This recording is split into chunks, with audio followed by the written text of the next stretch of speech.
नमस्कार. महाराष्ट्र सरकारची अलीकडे वादात असलेली योजना म्हणजे मुख्यमंत्री लाडकी बहीण योजना. सध्या ह्या योजनेचे अनेक महिलांना पैसे मिळत नसल्याने महिलांच्यामध्ये खूप मोठी नाराजगी पसरली आहे. अनेक वेळा सरकारने महिलांना ई-KYC करण्यास सांगितली आणि ती महिलांनी केली सुद्धा. पण गेल्या 2 ते 3 महिन्यांपासून महिलांना या योजनेचे पैसे मिळालेच नाहीत. त्यामुळे महिलांच्या मध्ये नाराजगी पसरली आहे. गेल्या 2 दिवसांपूर्वीच महाराष्ट्राच्या अर्थमंत्र्यांनी अर्थसंकल्प मांडला असून शेतकऱ्यांची कर्जमाफी त्यामध्ये केली आहे. मात्र महिलांना लाडकी बहीण योजनेतून मिळणारे पैसे मात्र महिलांना मिळाले नसल्याने महिलांच्या मध्ये मोठी नाराजगी पसरल्याचे या व्हिडिओच्या माध्यमातून दिसून येत आहे.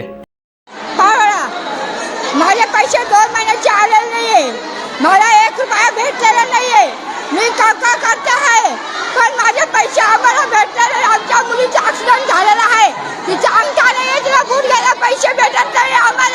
आम्हाला पैशाची आवश्यक पाहिजे आहे. आम्हाला पैशाची आवश्यक पाहिजे आहे. आम्हाला पैसे आत्ताच पाहिजे. आम्ही KYC 2 वेळा केलं, आमचे पैसे ओके आहे. पण आम्हाला बँकाने पैसे म्हणता का तुमचे पैसे पडले नाही, तुम्ही ओळून जाऊन सांगून द्या. आम्ही कोणता न्याय करायचा सांगा ना. आम्ही कोणता न्याय करायचा. कधीपासून पैसे पडत नाही?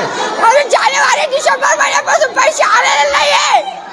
जानेवारी संपला नाही तरी अजून जानेवारी संपत आलेले आहे पण डिसेंबरच्या जानेवारी महिन्याचे 2 महिन्याचे पैसे आलेले नाही. आम्हाला 2 महिन्याचे पैसे पाहिजे. नाव काय तुमचं? कल्पना विजय जैन, पारोळा, मावी नगर मध्ये राहते मी.